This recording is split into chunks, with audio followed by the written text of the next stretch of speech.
Hello, my name is Casey Kelly and I'm the Rocketpreneur. Listen, I'm here to help you make, manage, and maintain your money through a spiritual and financial growth mindset. I became a biblical millionaire by 29 years old, and I'm here to help you do the same.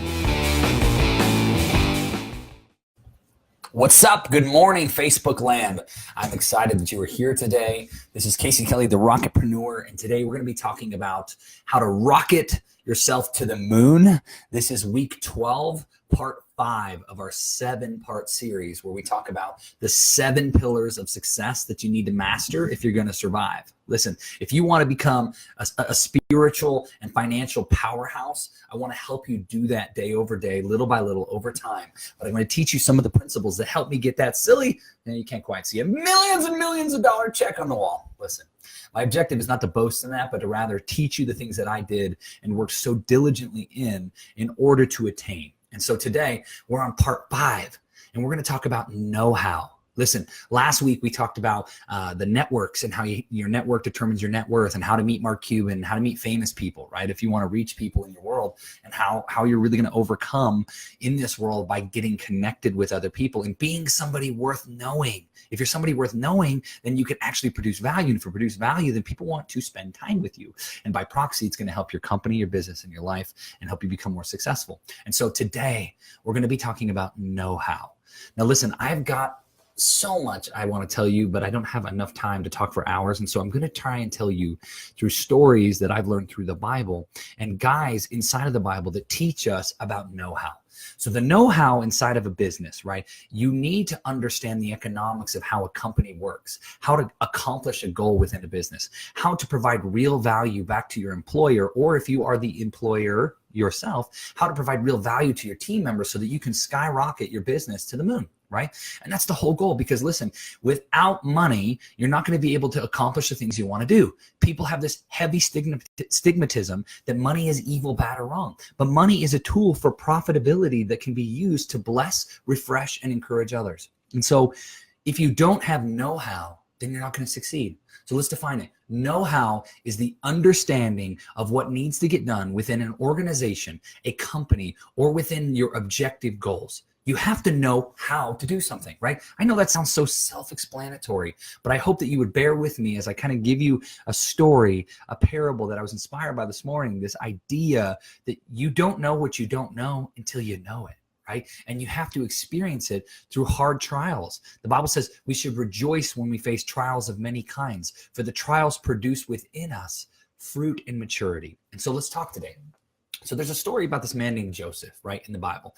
And maybe you've heard of him. There's a lot of musicals and plays, called the Joseph and the Technicolor Dreamcoat, right? And it's all about how Joseph was one of several brothers that the father, Jacob, I believe, Jacob had these several brothers, and he was among the younger brothers. And what happens is this: God gives him a profound blessing where Joseph can actually see dreams that come to reality, right? So Joseph dreams about what's going to happen, and then he can interpret dreams. And so in his dreams, they're usually ethereal things. So it's not like he just sees this car coming towards him and this is what happens. No, he sees the idea of a vehicle, something that's representative of a car, and he's able to interpret it because God has given him discernment, which by proxy, he can also interpret other people's dreams. And so there's this little young man, Joseph, probably 16, 17 years old, and he has a dream that all of these flowers of wheat, essentially, or these stalks of wheat are bowing down to him. And he realizes as he interprets it, it's representative of his brothers, his family, and the nations. And so God gives him this dream and this vision that he can actually become someday the king, if you will, that rules over his brothers and his family.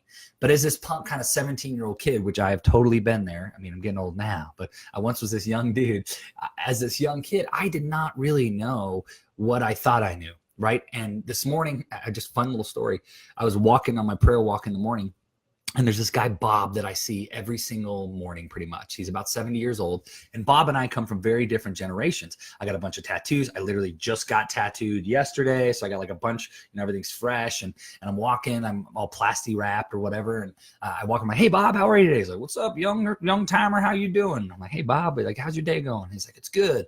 And so we get into conversation. Like, do you have kids, Bob? I haven't ever asked you that before. He said, yeah, I got 4 kids. They're all 40. I'm like, wow, that's awesome, man. I'm like, I turned 30 30 next month. I'm super excited. And Bob was like, oh, that's great. And he said, what do you think about these, well, first he said, what do you think about Donald Trump? And I'm like, oh, I'm going to control, delete. Don't want to talk about that. We're not going to talk about that here, but he's like, what do you think about that? We talked a little bit, but he said, what do you think about Trump? What do you think about education systems today? He asked me, what do you think about the idea that these youngsters like your age, Casey, 20, 30, 40-year-old people just don't want to work anymore. They're lazy as all get out and they just want everything handed to them. They think they're entitled. And I smiled because I said, Bob, not only is that a stigmatism, that's kind of a reality. We grew up in homes where parents didn't really lead us into diligent hard work. You grew up in Iowa where you were tilling the ground and you were working and you were producing fruit literally with your bare hands to create something more than you had. And you were making things out with your hard-earned efforts and your energy. But we definitely expect things to come to us in this short-term, quick gratification world. I mean, my phone is blowing up over here because we want it now, right? And I'm like, text, what's happening? And we live in that world. And so I'm like, Bob, it's pretty hard actually to live in this world today and not expect things to want to come instantly. But I think guys like you can teach us, Bob, how to work hard and be diligent and think of the long haul. I like to talk about the idea that we may live only one more day, but we need to plan for 100. So it's this idea of 100. And I didn't make that up. That's my pastors have said that over the years, and it's blessed the crap out of me. But I've distilled into this idea that like, if I were to die today and I had one day left, how did I want to live to the fullest potential? And if I was going to live another 100 years, how was I going to plan for that? So this 100 concept, right? What do you think about that? Alternatively, back to this idea, Bob and I started talking and I was like, yeah, man, youngsters, we don't really know what we want and we think that we do. And even almost at 30 years old, I know way more than I did.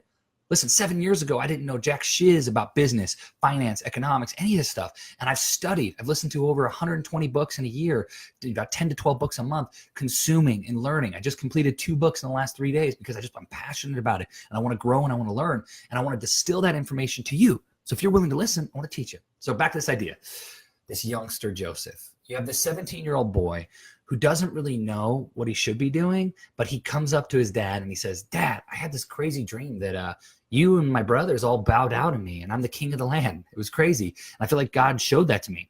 And so Joseph, or Joseph's dad, Jacob's like, well, we'll see what happens, son. Effectively like, interesting. God can do whatever he wants because Jacob knows God. He has a relationship with God. And so he knows that God could totally speak to Joseph and he just doesn't know what's going to happen. And so you have Joseph who's telling his dad this. Well, Joseph makes the kind of dumb mistake, as the Proverbs 31 ministry woman talked about, of going and tell his brothers, like, hey, I'm going to rule over you someday. I had a dream. God told me that. Well, his brothers already didn't like him because he was favored. He had that Technicolor dream coat because his dad gave it to him because Jacob had blessed him and not blessed the other ones. And so there was this natural enmity, that's probably a word. Whatever, enmity, whatever. There was this natural conflict between them where they didn't really like Joseph already. So when Joseph shows up and is like, the Lord told me that I'm going to rule over you. Clearly the brothers are pissed off. And so what happens is this, you may have heard the story. The brothers go, we should kill him, just kill him dead. And most of the brothers were good with that. They were like, yeah, let's kill his butt, right? And instead, what happens is they take him out into a desert and they decide we're just going to throw him in a hole and we're going to wait till slave traders come and we'll sell him off for money. So they take Joseph and they trick him, they take him out into the desert and they throw him into a hole and they wait till these slave traders pass by and then they sell Joseph into slavery. Now, one of the brothers had come up with that because he didn't really want Joseph to die. So he's like, well, let's sell him to the slaves. Don't just let him die in the hole.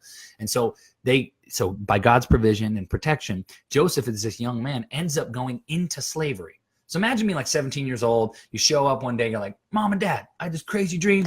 I know we got a bunch of brothers, but I think I'm supposed to rule the entire world. And they're like, well, you could. I don't know. You can do anything you want. Put your heart to, son. We believe in you. But that's a little crazy. And then walking up to the brothers and be like, yo, God told me that I'm going to rule over you someday. And you should believe God. And they just go like, oh no, like we're going to kill you. Yeah, right. We're going to kill you before you can rule over us. We hate you. And so they take him out into the desert. They throw him to the hole. He gets sold into slavery. Well, as a slave boy, no different than like in Gladiator, like with Russell Crowe, one of my favorite movies of all time. You've got this boy who's entering into slavery. He gets sold off to a man named Potiphar. Now, Potiphar was the chief executioner for the prison, right? So the prison in Egypt, Potiphar's the head of that. And so alternatively, you have this mighty warrior of a man who basically kills people every day. That's his job. Who's the leader and the head, is now his master and ruler. And so there's got to be a lot of fear of this 17-year-old boy. But he does what's right because he had a foundation in moral values.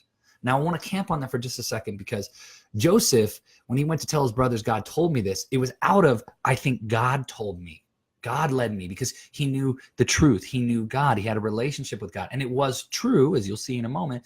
But the idea is that he had a firm foundation. And so when he enters into Potiphar's house as a slave, he is a person of character. He's a young man of character. And so Joseph enters into this house. It says that he worked harder than any other man. There's that phone. He worked harder than any other man, and he rose to be a head and a leader of the household. So Potiphar trusted him, right? So it wasn't like, I'm going to beat you and whip you, much like in Gladiator, where he rises up and he's right hand to the guy who takes care of him, right? So you have Potiphar, and he's got Joseph running his household, right? And so Joseph is running this household, and lo and behold, temptation comes in, and Potiphar's wife shows up one day and says, hey, you're a good looking boy. I want to have sex with you. Well, unfortunately, Joseph's like, I cannot do that, because if I sleep with you, I'm screwed. Like, he had enough wisdom to understand that. And so she grabs the hem of his Technicolor Dreamcoat as he starts to try and pull away, and she rips it, and he runs out the door. Well, who are the people going to believe when they show up and she starts screaming, he tried to rape me, which she does, even though Joseph did not. And he's like, I didn't do that. And she says, here's his robe. He tried to get on top of me. And unfortunately, Joseph is not the one who gets believed, because he's just this young boy, and it's believed, well, you're good looking, you're handsome. However, there must have been a simple piece of provision by God, this little idea that God knew before Joseph did, that he would be protected, because Potiphar, instead of cutting his head off, which he should have done because he was the chief executioner, puts him into the prison underneath him. He puts him into prison. Now, here's the craziest thing. Joseph had to go to prison, but I think that Potiphar probably believed that Joseph didn't do what he said. And maybe Potiphar knew his wife, but he had to save face for the protection of him and his wife. And some scholars believe that. And so Potiphar puts him into prison. Well, it says that Joseph, just like in Potiphar's house, rose to be a leader within the prison. And because of his character, this firm foundation, he did everything well, and it pleased his master. Well, that was Potiphar and others, right? It would have been the jailer or the warden, and etc. But here you have Joseph living out his character, being a person of mighty warrior character and attitude, while being imprisoned. Not only was he a slave, even though he just told his brothers, hey, God told me this. He didn't do anything wrong by sharing his brothers that. There was evil that was done against him. He's put into prison, or put into slavery, then accused of something he didn't do, and then goes to prison. Now, it says that Joseph stayed in prison. Hi, Nicole. Joseph stayed in prison for 13 years. So Joseph is in prison for like 12, 13 years of his life. And lo and behold, God, in his provision and grace, brings in two of the people who work for Pharaoh, right? They went to prison because Pharaoh got upset and sent them to prison, right? There was a cupbearer, and there was one other dude. I can't remember off the top of my head. Two guys, okay? So you're probably saying like, I know, but it was a cupbearer, and there was the other guy. So what ends up happening is they both have dreams. And since Joseph is an interpreter of dreams, they ask, well, Joseph, what do these dreams mean? Can you tell us? And so Joseph says, yeah, this means you're going to die tomorrow, and the Pharaoh's going to kill you and hang you. And it means you're going to be let go. And when you get let go, please tell the Pharaoh, I didn't do anything wrong. Like, let me out of prison. I've been here for 13 years of my life. I'm like a 25-year-old kid or 30-year-old, going on like a 28, 20, 30-year-old man. And I'm trying to get the freak out. I don't want to be here anymore. And so what ends up happening is this cupbearer and ends up, these dreams come true, and he gets released, and he ends up going back to help out. It was a baker and the cupbearer. I was confident. But the baker dies, and the cupbearer lives. And so he goes back to Pharaoh, and he's cupbearing. Well, the cupbearer didn't say anything for years. He didn't say anything about the man who got him out, because he fulfilled that dream. And he's like, hey, I made a commitment to Joseph, but I forgot. Who cares? Because he didn't keep his word. It didn't matter. The guy going to prison probably wasn't the guy you wanted to give your word to anyways. But you know what? It is what it is. Joseph's there. He was an honorable man, but he was thrown in, and it was wrong. And so you have Joseph, who ends up staying in prison for like 15 years of his life, 13 to 15 years, some scholars believe, from a time frame standpoint. You imagine like being 30 to 32 years old, like as old as I am now, in prison for something you didn't do? I mean, again, you had to become bitter and angry and frustrated. And on the other side, you then have Pharaoh, who starts to have a dream. God gives him a dream where there's these calves and these wheat and there's all these different ideas. But really what it represents is something that no one can interpret but Joseph. And so Joseph has this natural ability. He has this gifting. He has this understanding. And so God shows up to Joseph and brings him to Pharaoh. And Pharaoh says to him, everybody, all the magicians, everybody can't interpret my dreams. My cupbearer remembered, from years ago when you told him about his dream of getting out, that you could interpret dreams. So be like God and interpret for me. And he said, I'm not a God, nor I'm just a man, but because I believe in a real God, I believe that I can help you. So this is what these dreams mean. And effectively what he told Pharaoh was, you're going to have 7 years of success and 7 years of famine. There will be 14 total years is what the Lord's revealing to you. And during those 7 years, you need to take huge percentages of your food and your profit and everything, and you need to store them away in houses and be wise so that when the famine comes for 7 years, you are able to survive through the famine. And so you've got Joseph literally discerning the history of Egypt. And so what ends up happening is it comes true. And the Pharaoh says to Joseph, Joseph, you will become my second in command and you will rule over all of Egypt almost as if you were me. The only person above you will be me, but you will have the power of Pharaoh. Does this ring true for a second? Wait a minute. Suddenly the boy who had the dream 15, 17 years ago is now suddenly the right hand to the Pharaoh, the king of the land. He's now ruling over everyone, by proxy, ruling over his brothers, right? So the dream came true, but God was using it over time. Now I'm going to get back to the know-how in a second to tell you why this all matters in the story. But what ends up happening is Joseph becomes the second in command to Pharaoh. And during the 7 years, he houses all of the food and the grain, and he brings it in and the storehouses, and he saves every piece of it. And then what happens is during the 7 years of famine, people begin selling themselves into slavery and bondage to Pharaoh and Egypt because they run out of food. They have to sell their lands. They're dying. They're eating all of their young. They're killing everything because they can't survive. But by God's grace, he has put Joseph in a position of power where they have enough to be able to take care of people. This is when the Pharaoh or the Egyptian empire became so massive. This is how it happened. So when we hear about Egypt and the sun gods and the kings, also, it was during this time that he was appointed and he was anointed. And this is powerful because this is history. If you go back in history, we can date back to the Pharaoh that is described in the scriptures, right? So all of this is fulfilled. But there's a beautiful picture that happens. What about his brothers? So Joseph is 32, 33, 35 years old. I don't know. My math is not perfect. I'm pretty good at math within reason. But he's this 35-year-old guy, and guess what happens? His brothers are sent by his father to go get grain from Egypt because they're broke too, but they have a little bit of money left. And because they have a little bit of money left, he says, go take a sack full of money and bring it to them, and maybe they'll give us some food, and maybe we can survive. What ends up happening is all his brothers get there and they don't recognize him, but he recognizes them and he sees them, and he plays some tricks back and forth. And I won't go into all of it. You should read this in Genesis, chapters 45, I think, into 50 and 52, but love it. But what ends up happening is he goes, or all his brothers, he plays tricks on them to see if they're really honorable or if they've changed, right? He sends them home, sends them back, gets a brother, keeps a brother. He's trying to trick them while they don't really realize that he is who he is. And then he throws a banquet for them and he gives them grace. And what happens is he feeds all of his brothers and they have no idea what he's doing. And then he reveals himself as Joseph, your brother that you threw into slavery 14, 15 years ago, is now the boy who rules over you. Like I told you, I got to tell you, there had to have been this aha moment, like kind of funny, but for them petrifying, when it's like, ha, told you, you threw me into slavery. I ended up in some Potiphar's house. Some woman tried to sleep with me. I didn't sleep with her. I ran out the door. I ended up in prison for all these years. And then I had to sit for even longer because some stupid bonehead didn't get me out. Now I'm right hand to Pharaoh. Look what happened. Right? I mean, that would be me. I'd probably be proud. Do you know what happens though? Joseph is not proud. Joseph is humble. And he says to his brothers, listen, the Lord forgive you. I'm not angry. And his brothers try to scheme and like convince him, oh, our father said, please don't kill us and don't abandon us. But that's not what happened. They're still lying. They're still not honorable. But Joseph is, and he says in Genesis 50, I think it's 52, verse 50, 52. He says, what you meant for evil, God used for good. So whatever you meant for evil, God turned into a good thing for me. And now I am here because I am the second in command, the head of Egypt in many ways. And now I am able to provide for all these people. And what you meant for evil, God used for good because I had the wisdom, discernment, and the ability because of God's gifting to interpret the dream. Now, again, you may have heard this story like 100 times if you're a person of faith. You may be hearing it for the first time and you're like, dude, Joseph sounds like a rad dude. And it's like, amen. That really happened? Sure did. It's historical. It's biblical. It's real. And that's awesome. But Casey, what does that have to do with know-how?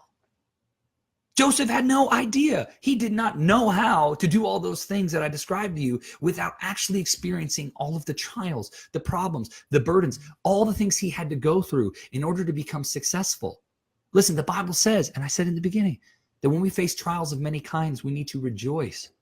And so a couple practical things we need to think about is, what trials are we facing today that we are avoiding? What trials are we trying to get the H out of because we don't want to face them because we're afraid of where they'll lead? Do you think Joseph wanted to go to slavery? No, he had no choice.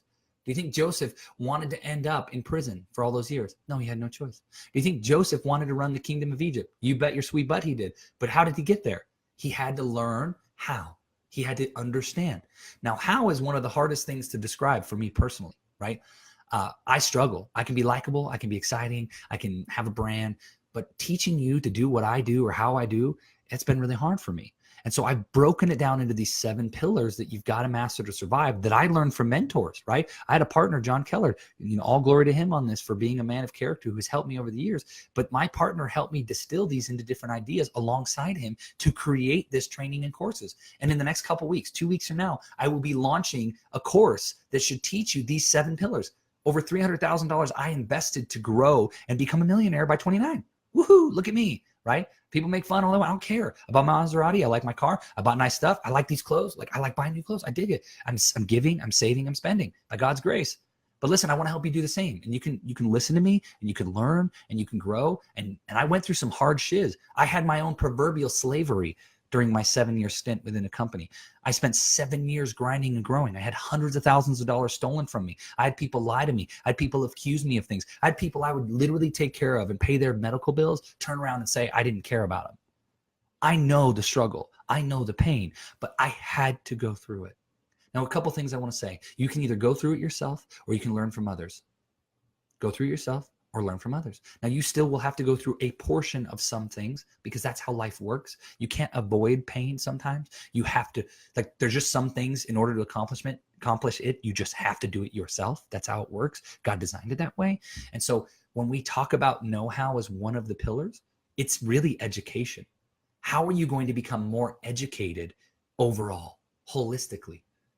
Hopefully today I'm educating on you in different ideas of what the Bible says. I just went over 5 or 6 chapters of the Bible. If you've never heard the Bible before, there you go. You just listen to 5 or 6 chapters of what happens, plus or minus a little bit of detail and some weird fluff. But then number 2, know-how, education. Are you taking courses? Are you studying? Are you training? How are you becoming better every day? Do you give a crap about your life? Life is short. It's but a breath. If you died tomorrow, would you say in that 1 or 100 question, if I live for one more day, that you really won today, or 100 years that you're planning well? Now, I'm imperfect in the long game. I'll be real with you. The 100-year thing, woo, that's hard for me. I'm like, yep, I'm going to die tomorrow. Yep, I'm going to die today. Yep, I'm going to die in 3 days. I just try and live there because it's easier for me, right? I got Carpe Diem on my wrist, this side, I guess. Carpe Diem on my wrist. I try to live for the moment. I talk constantly about death and life and all these other things, and people think I'm crazy. Thanks, Hayden. I appreciate you, man. But the truth is that I am here to help radically conform your life and encourage you and refresh you and bless you. People say to me, Casey, you're so motivated. Cool. It does no good if I motivate you and you take no action. So hopefully you take some of these ideas, these know-hows, these principles. Listen, go back to the other 5 or 4 courses that we've already done. We've done people, image of God. We need to understand people and the importance. We've done resources. We've done systems and processes. We've done networks. And now we're talking about right now know-how. These are critical, these 7 pillars that you need to understand. We've got agreements coming up. We've got other pieces that are going to pull together. And then I'm going to give you an opportunity when I give you some courses to do the right thing and learn. And it's not all about making money. I've made money. I feel good. Do I need to make more? Of course. And I'm ready to retire. I'm not done.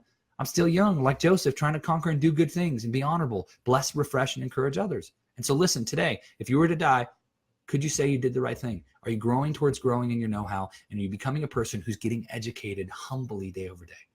Thank you for watching. This has been the Rocket Preacher live weekly business sermon. I have missed a couple weeks off and on because my life has been crazy, but I'm thankful to be here. This is the 12th week, so go back, check out the other weeks. It's the Rocket to the Moon series. We got 7 parts. We're on part 5 today, know-how. Next week, we're going to be talking about, hold on, agreements. I had to look at my little link. We're going to be talking about agreements. Ooh, the importance of writing a contract, how to keep it, how not to get screwed in a deal. Man, how are you going to make 120, 130 grand a year as your salary with guaranteed, guaranteed cars and gas allowance and medical and all these other things?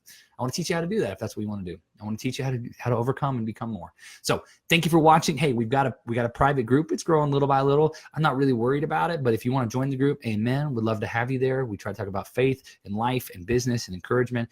And again, ultimately, my goal is to bless and refresh you, pour myself out so that you may grow. 25 minutes exactly. I'm getting the H out of here. Love ya. Goodbye.